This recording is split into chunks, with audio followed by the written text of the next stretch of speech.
This video is sponsored by Normandy1998, Ash, and Team Valor. Also, before we get into today's video, I'd like to ask that you subscribe if you haven't already, since currently, only 16.5% of my audience is subscribed, and it's a great way to help the channel while costing you nothing. The same is true of liking this video, as that lets YouTube know you're engaged and want more. But with that out of the way, let's get on with the story.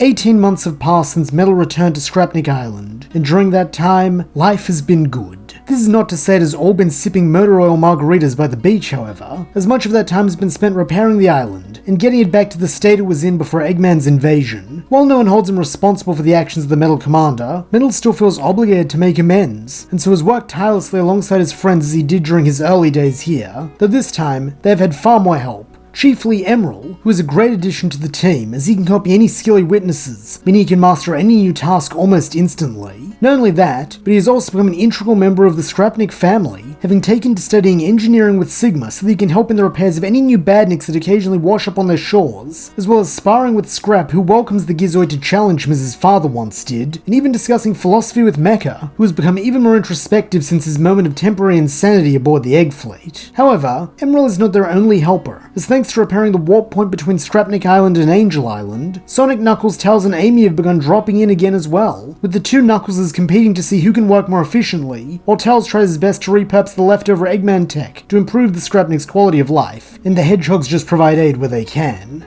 It is during one of these visits that we resume our story, as Sonic and Tails land the tornado on the beach, before heading off at top speed to where they know they will find Metal and the other leaders of the island. Considering their haste, the team of former badniks quickly surmise that something must be the matter, with Metal as the fastest rushing up to his friends to ask if something has happened, his mind already churning with thoughts of Eggman's return, something that should not be possible as he was surely killed in the explosion at Night Babylon, though all the same, he cannot help but worry. However, upon hearing the concerned tone of his doppelganger, Sonic tells Metalhead not to get his wires in a twist. Nothing's wrong, they just wanted to invite their mechanical buddies to come join them for some fun at the Soliana Festival of the Sun, as it's been ages since they left the island. Letting his plated shoulders drop in relief, Metal agrees that perhaps he has been overly sedentary of late, stating that he will join his old friend, much to Sonic and Tails' delight. By now the other Scrapniks have also arrived, with Emerald being all too eager to see another part of the world, while Mecha and Sigma likewise concur, with the latter calling it most illuminating, much to the chagrin of Sonic, who sighs that the E-Series needs to keep working on his jokes. All the same, the group agree to meet up in Soliana come nightfall, with Sonic and Tails departing once more in their plane, while Mecha and Sigma take the warp point, since if Knuckles is also going, they'll just travel with him. As for Metal and Emerald, they can both fly, though before they go, they bid goodbye to Scrap, who has agreed to hold down the fort, as he has never been the most social of machines, and promised to bring him back a souvenir, to which the silent android nods stoically,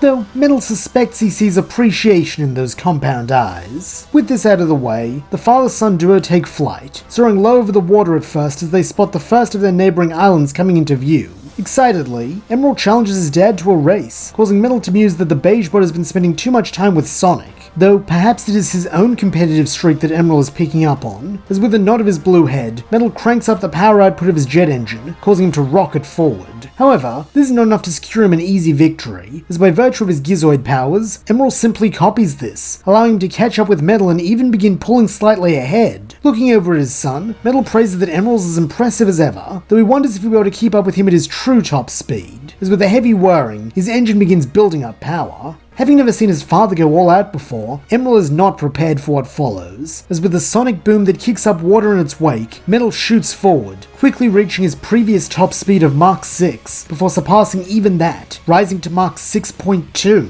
0.5,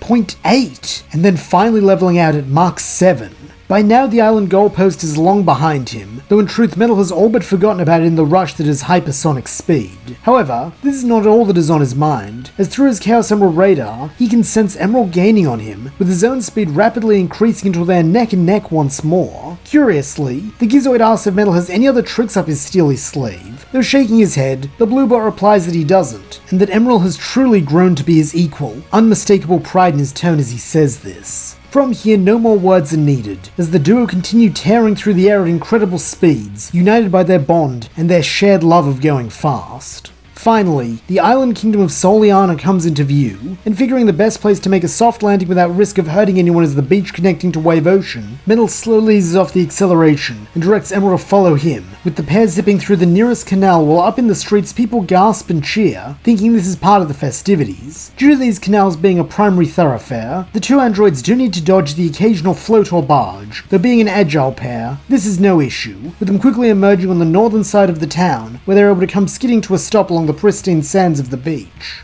Though Metal cannot smile, his green eyes twinkle with a great fondness for the young Gizoid as he looks over at him, though it seems Emerald is not the only familiar face Metal can see, as from a short distance away, he spots Amy approaching, a broad smile on her face as she begins to wave. Jogging over to join her, the two androids greet the pink hedgehog, asking what she's doing here, with Amy in turn grinning that it was her idea for them to all attend the festival as a group, for asking if Sonic's with them. Making a mental note to inform his doppelganger of this favor later, Metal replies that he's afraid he's not, and he's not entirely sure when Sonic and Tails will arrive, though she is of course welcome to join them as the sun is getting low, so the festivities should be starting soon. Smilingly growing, Amy replies that she'd love to, with the duo promptly becoming a trio as they head into the castle town where the main events are set to take place. Taking her duty as Auntie Amy very seriously, the pink hedgehog wastes no time in telling Emerald all about Soliana, from its history and status as a constitutional monarchy currently led by the Princess Elise, to the purpose of this festival as a means to honor their sun god, all of which the beige bot finds fascinating, promising to share this information with Mecha and Sigma when they arrive, pleased at the idea of being able to teach his teachers something. Speaking of Mecha and Sigma, it is not long before they and Knuckles come into view, being perfectly punctual, with the Echidna informing his friends that he saw the tornado passing by on the way here, so if they move quickly, they should be able to meet up with Sonic and Tails as they arrive. Eager for this reunion, the group make haste, with it coming as a welcome sight when the tornado lands just outside of town, and Sonic leaps down from the wing with a grin. Joining him a moment later, Tails greets everyone, asking if they're ready to head over and have some fun, with the assembled heroes all nodding and forming up.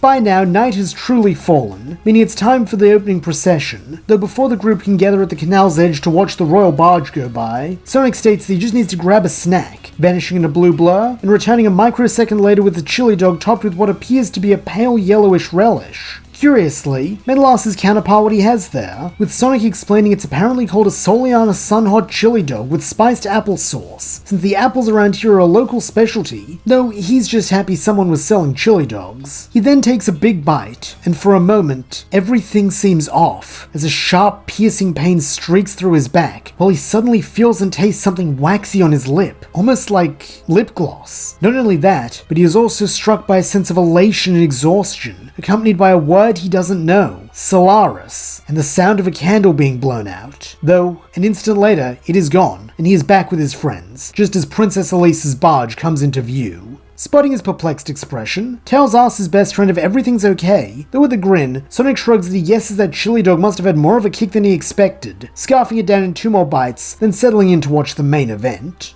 For the most part, is a simple ritual, as when the princess's vessel docks on a central platform on the canal, she steps forth and is given an ancient-looking ceremonial torch. Then, as she holds it aloft, she gives thanks to the sun god of Soliana and ignites a small bonfire, only for the flames to travel up a series of stone paths, creating an ornate display before finally causing the great pyre to burst into life, while all watch and cheer and applaud the sun god's acceptance of their tribute. Something about this sight and the princess seems weirdly familiar to Sonic, kinda like deja vu, but never one to look back. He instead turns his attention to what lies ahead, which is an evening of exploring and fun. Naturally, his first stop is to get another chili dog, this time also grabbing some for Knuckles and Tails, while Amy and the androids, who prefer not to partake, head off to scope out the games and stalls. Through this, Metal is able to find a gift for Scrap in a small keychain that Knuckles agrees resembles the Master Emerald, though he's afraid not every stop is as fruitful, as he quickly becomes convinced that the ring toss is rigged, when even his targeting software is unable to land one of the little plastic circles on the oversized posts. As for Mecha and Sigma, they are quick to head off in search of a way to the Grand Pyre,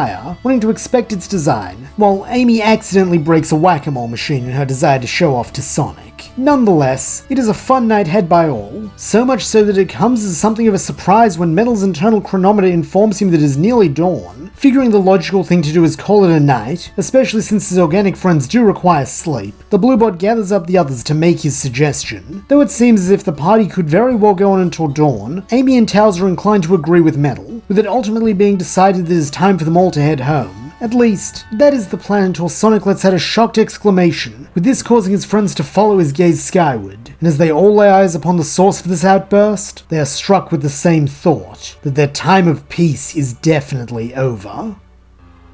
And that's where we'll leave things for now. Thank you so much for listening. I hope you enjoyed it, and if you did, please don't forget to like, subscribe, and leave your thoughts, suggestions, or screams of rage in the comments below.